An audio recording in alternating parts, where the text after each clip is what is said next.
Marcelo, ¿cuánto tiempo puede aguantar el gobierno, Martín Guzmán en particular, con una inflación alta? Hay una carrerita ahí de proyecciones entre el Yo creo que puede aguantar poco tiempo. Ahí está, a ver. ¿Qué es poco tiempo? ¿Cuánto? Un bimestre, diría, digamos, como máximo. Me parece que el kirchnerismo puro hizo su apuesta en contra de Guzmán, la va a sostener. Tanto Cristina como Máximo, digamos, creen que esto no va a funcionar, no es el camino, lo van a seguir saboteando, digamos, a Martín Guzmán. Creo que hay algunas situaciones económicas como el dólar retrasado, el ajuste de tarifas, hay que ver la liquidación de dólares de la cosecha y demás, que van a terminar influenciando en el desarrollo económico argentino. Guzmán se mantiene gracias al apoyo, yo diría, del fondo y de algunos actores, digamos, que prefieren lo conocido a algo peor. Pero me parece que no tiene mucho margen, digamos. Escuchábamos hace un rato que el pedido de cambios de nombres empieza a crecer, ¿no? Claro, sí. Federico, ¿cómo lo ves? La curva de la inflación, ¿ves una baja significativa o más o menos? Yo creo que la baja en este momento tiene límites bastante claros. Bueno, lo decía un poco en el primer bloque, ¿no? Me parece que si el gobierno pretende seguir con este crecimiento económico de este año, 6%, y a la vez seguir incentivando que crezcan los salarios reales, y la inflación no va a poder bajar demasiado porque no se pueden hacer todas las cosas. Pero pongamos los números, ¿cuánto? Más o menos. Mira, nosotros estimamos que la inflación podría hoy establecerse en un piso de 3.5%, difícil que baje de eso mensual, y eso llevaría a que el 2022 sea una inflación del 65%. Es un poco lo que estimamos del observatorio, y obviamente va a implicar que desde agosto en adelante haya revisiones paritarias y demás. Ahora y la bola sigue creciendo. Ese porcentaje... Firma Guzmán, claro, firma, se tira Guzmán, encima. La familia de Guzmán, todo pone los dedos, economía, 65, todo. Bastante benévolo me parece, ¿no? Bueno, pero si da ese porcentaje, ese es el final de la cuenta, digamos. O sea, si de acá a fin de año te da 3,5, te da eso. Te da 65. El tema es que lo que Guzmán dice es que la apuesta es que el último trimestre tenga un 2 adelante, ¿no? Está bien, sí. Es una misión compleja. A mí me parece que esto, ¿no? En la medida en que se van deteriorando los ingresos, a eso le ponemos, bueno, le metemos un IFE, un bono para jubilados, una paritaria, adelantamos el salario, etcétera. A la vez, el gobierno sigue gastando por el tema de subsidios energéticos, sigue aumentando el ritmo de depreciación del dólar. Eso se va haciendo una bola de nieve que no frena en ningún momento. Me parece que si el gobierno pretende bajar la inflación, va a tener que resignar crecimiento. Y si no quiere resignar crecimiento, va a haber que intentar que los salarios le ganen con paritarias muy altas. Carrera todo el tiempo. Bien, hablábamos al principio del programa sobre lo que pasó en Texas. ¿Saben ustedes? Masacre, 21 personas asesinadas, 19 de ellos chiquitos, prácticamente nenitos, bebés, escuela primaria. Tremendo lo que pasó. Vamos a ver un corte. Después vamos a contar de qué se trata. A ver, pero presten atención. Mira, es el documental Papi, comprame una Kalashnikov. Se consigue, googleando lo pueden ver. Hoy lo estuve viendo, la verdad que es tremendo. Mirá los nenitos estos en el sur de Estados Unidos, ahí en una especie de convención en donde fanáticos de las armas se reúnen a disparar. Es impresionante, me parece que es un poco caldo de cultivo de lo que está pasando sistemáticamente en los Estados Unidos, ¿no? No es tan lineal, por supuesto, son algunos sectores. Bueno, a veces esos nenes tienen entre 3 y 4 años, ese último. La verdad que es una cosa impactante. Sí, vamos a escuchar al Papa Francisco, que también metió la cuchara, se pronunció sobre lo que pasó en Texas. A ver. Ho il cuore affranto per la strage nella scuola elementare in Texas. Prego per i bambini, per gli adulti uccisi e per le loro famiglie.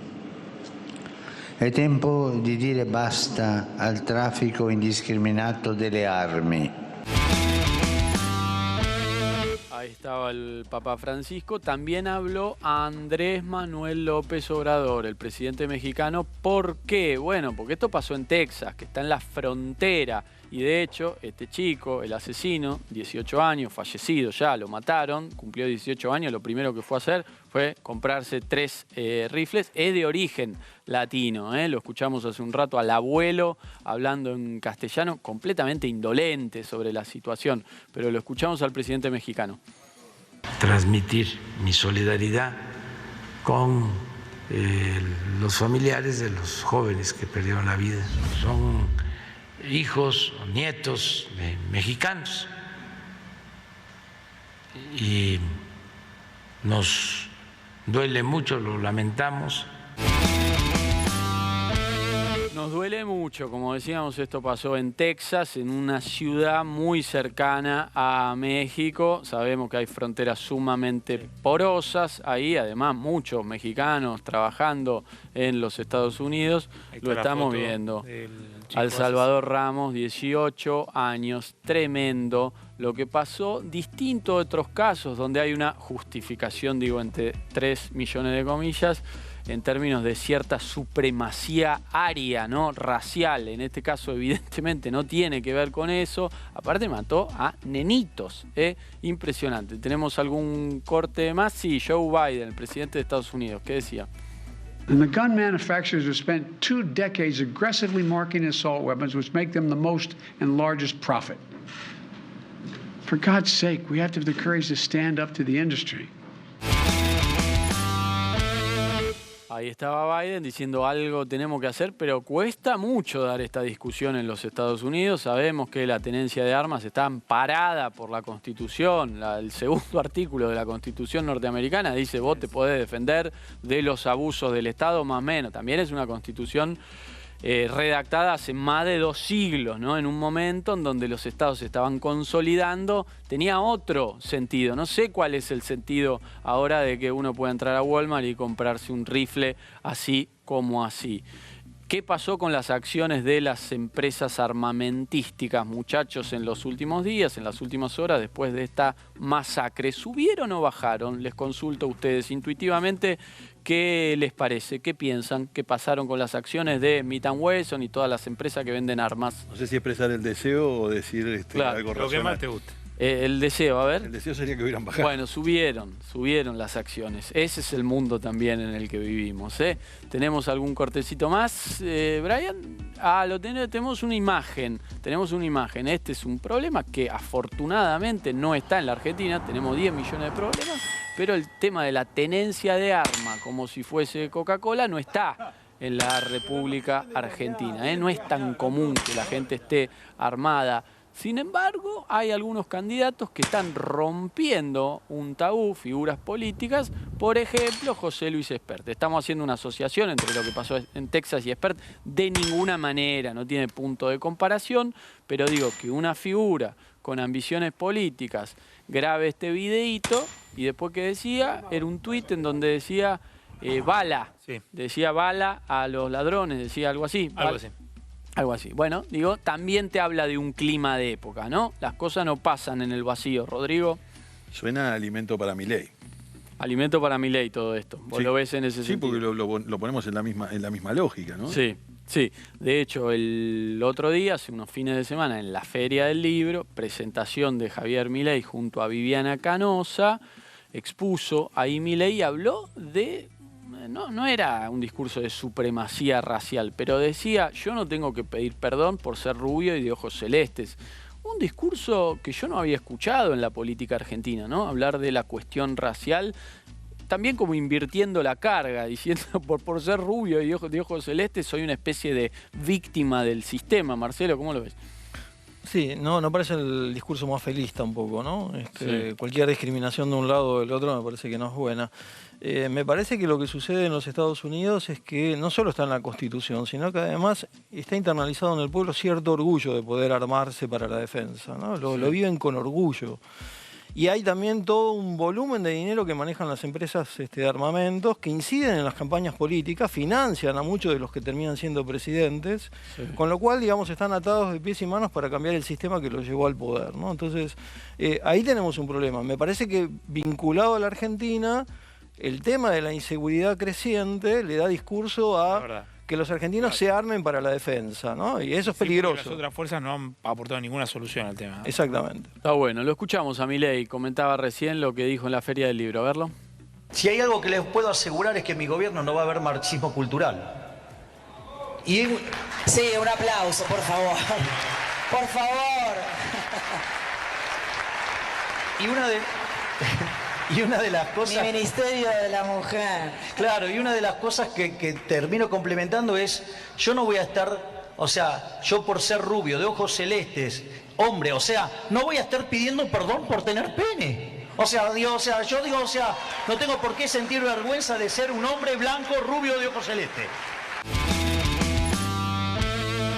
Ahí lo teníamos a Milei metiendo esta novedad, ¿eh? Yo insisto en lo mismo, que lo más raro es que Milei se autoperciba rubio. Sí. No es rubio Milei, digamos. No es rubio. Tiene que quedar claro que no es rubio Milei. Una A lo mejor de disforia chiquito, ahí. no lo Lo mismo que sabemos. vos digas, che, yo soy rubio.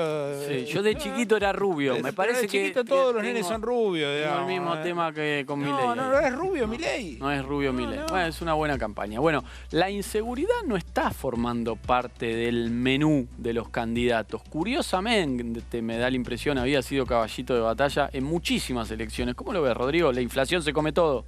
Así es la sensación, justo pensaba un poco lo que veníamos conversando, ¿no?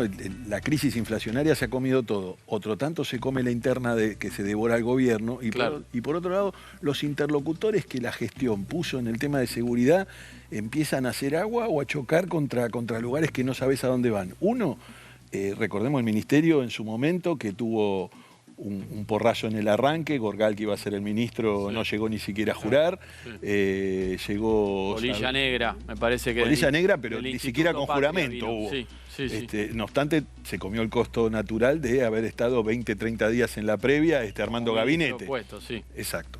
Después tuvimos la presencia de Federic, que salió eyectada rápidamente. Sí, que nunca hizo pie y sobre todo no tenía aval político ni del Nunca hizo pie cristinismo. y además todo el tiempo recibió un destrato del ministro de Seguridad bonaerense, tremendo. que era ostensible y cotidiano. Sí.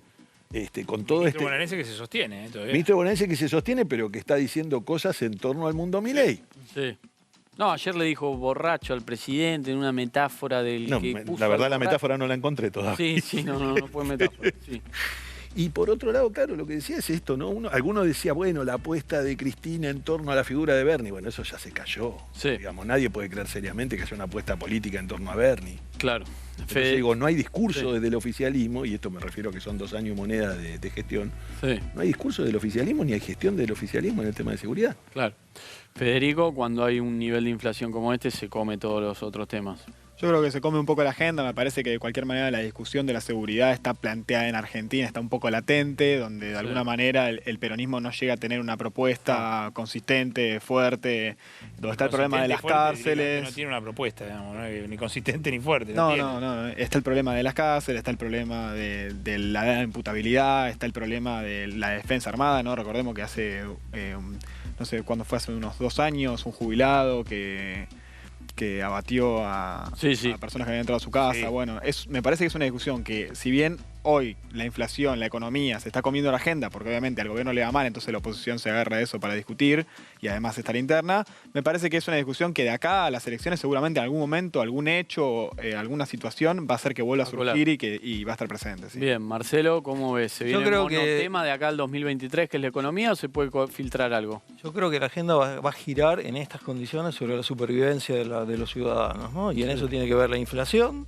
tiene que ver la inseguridad, y se van a desdibujar otros temas como la corrupción, que de la que ya se empieza a hablar bastante menos, la justicia, la pobreza incluso, que no es un tema que se debata claramente, digamos, y que es consecuencia de toda esta pobreza institucional que la Argentina viene mostrando desde hace décadas. Bien, y el Frente de Todos sigue así, como un auto todo chocado, con el motor semifundido, pero llega a 2023 armado, junto.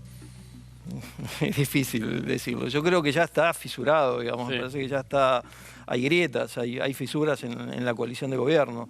Es difícil adelantarse. No descarto, digamos, ¿Se un zanjan en quiebre. una interna esas diferencias? Yo no sé si se saldan en un... Yo no creo que ese sector del kirchnerismo quiera ir a una paso. Me parece Bien. que no. Rodrigo, lo último, ¿llegan los dos frentes armados? ¿Se fracturan antes? Decía lo de Bullrich hace un rato, ¿no? Sí. Y lo hablábamos acá en la mesa. Bullrich no me sorprendería que salga un eyectada. portazo. Ahora, no veo el mismo valor en un Macri fuera o dentro de Juntos por el Cambio. Yo no sé si vale lo mismo Macri afuera. No, me parece que no, obviamente. Rodrigo, Federico, Marcelo, muchísimas gracias. Súper interesante esta charla colectiva que hemos tenido. Vamos a un corte, ya venimos.